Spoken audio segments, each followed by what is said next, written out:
फिर फास्फोरस जो है, फास्फोरस की आवश्यकता जो है वो पेशी विभाजन करने के समय होती है।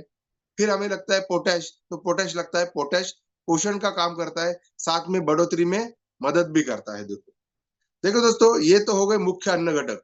इनके बाद आते हैं दुय्यम अन्न घटक। बहुत सारे किसानों को, हमें पता है, हम जहां जहां भी जाते हैं, कुछ स्टेट या कुछ एरिया छोड़ के बहुत सारे लोगों को, बहुत सारे किसानों को आज भी सेकेंडरी न्यूट्रिएंट्स मतलब दुय्यम अन्न घटक पता नहीं है, जिसमें आता है मैग्नीशियम, कैल्शियम और सल्फर।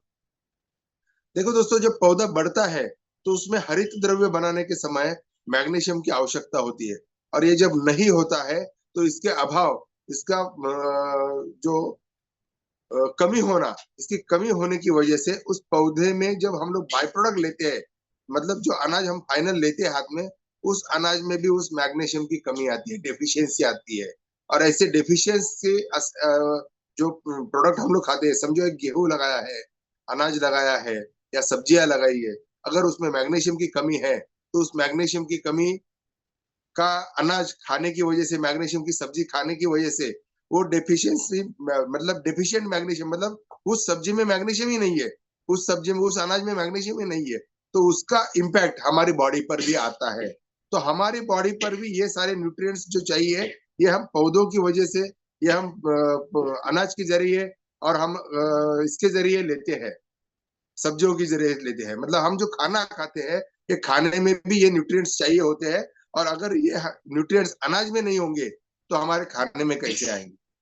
तो सबसे बड़ी बात ये है कि ये न्यूट्रिएंट्स जो है, ये न्यूट्रिएंट्स अगर हमें चाहिए तो ये न्यूट्रिएंट्स हमें पहले खेतों में देने चाहिए, और ये खेतों में देने पड़ेंगे। तो ये ऐसे सेकेंडरी न्यूट्रिएंट है जिसमें मैग्नीशियम आता है, कैल्शियम आता है, फॉस्फोरस और सल्फर आता है।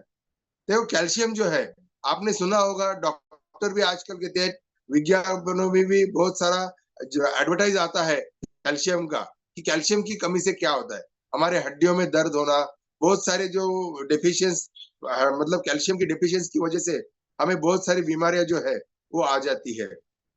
तो ये कैल्शियम इंसानों में भी लगता है, ये कैल्शियम जानवरों में भी लगता है, वही उसी तरह ये कैल्शियम फसलों में भी लगता है, क्योंकि फसलों के माध्यम से ही वो कैल्शियम हमें मिलता है। तो ये हो गए दुय्यम अन्न घटक, जिनकी मात्रा वहां पे लगती है, जो आपको किलो के माध्यम से देने पड़ते हैं, 10 किलो, 20 किलो, 25 किलो, 50 किलो, इससे ज्यादा वो लगते नहीं, लेकिन लगते हैं 1 एकड़ में 1 किलो की मात्रा से लगते हैं। तीसरी जो आते हैं वो आते हैं सूक्ष्म अन्न घटक। अब ये सूक्ष्म अन्न घटक क्या होते हैं, तो ये माइक्रो न्यूट्रिएंट इन्हें कहा जाता है। और ये माइक्रो न्यूट्रिएंट जो होते हैं, जिसमें आता है zinc, manganese, copper, boron, molybdenum, iron, इस तरह से ये सूक्ष्म अन्न घटक हमें खेतों में देने पड़ते हैं, फसलों में देने पड़ते हैं।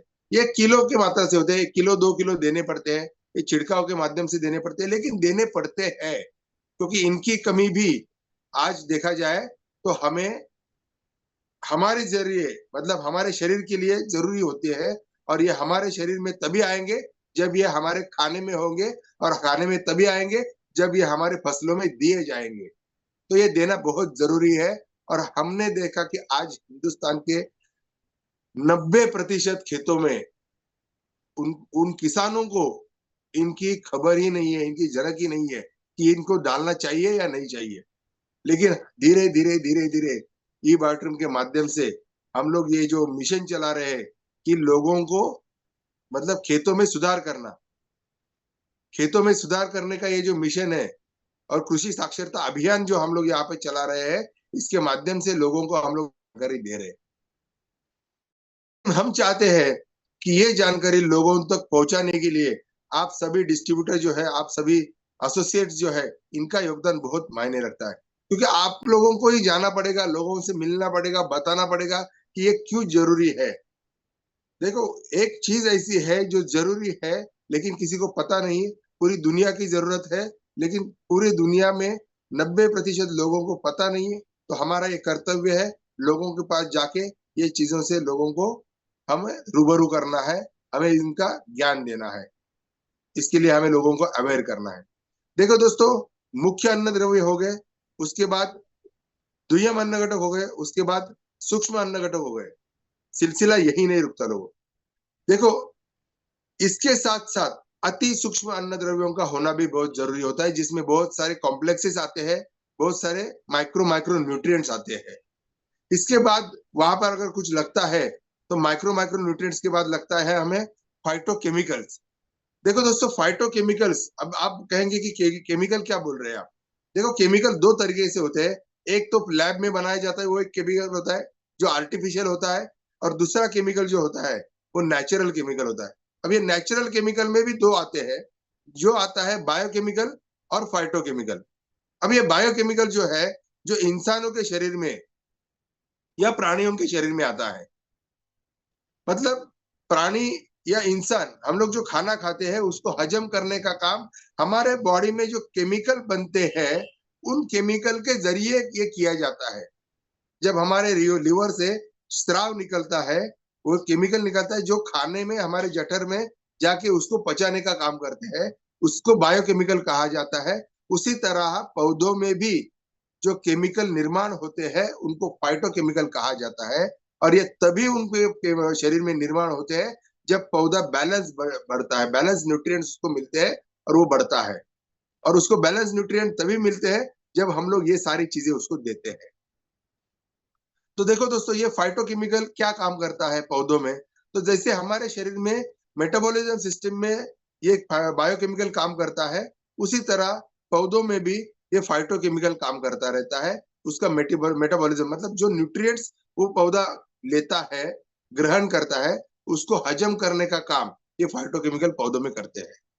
इसी तरह देखो, हमारे इंसानों में फाइटो बायो हार्मोन्स होते हैं, उसी तरह पौधों में भी फाइटो हार्मोन्स होते हैं। अब ये फाइटो हार्मोन्स तभी प्रोड्यूस होंगे पौधों में जब पौधे बैलेंस ग्रोथ करेंगे, और बैलेंस ग्रोथ तभी करेंगे जब ये सारे न्यूट्रिएंट्स पौधों को सही मात्रा में, सही अवेलेबिलिटी में प्राप्त हो। तो ये फाइटो हार्मोन्स वहां पर काम करते हैं, और ये फाइटो हार्मोन्स की वजह से पौधा अपने आप को ग्रो करता है। इसी तरह इसी तरह फाइटोकेमिकल्स हो गए, फाइटो हार्मोन्स हो गए। इसके बाद सबसे बड़ी बात हमें आज की डेट में लगती है, वो लगते हैं जीवाणु। अब ये जीवाणु क्या होते हैं? देखो दोस्तों, ये जीवाणु का बहुत अहम रोल होता है। आपने देखा कि एक जीवाणु आया और सारी दुनिया को थमा गया। 2 साल तक कोरोना की वजह से, कोरोना मतलब एक जीवाणु विषाणु है, एक बैक्टीरिया है। आज कोरोना की वजह से पूरा वर्ल्ड जो है वही के वही रुक गया था। इतनी ताकत जीवाणु को होती है।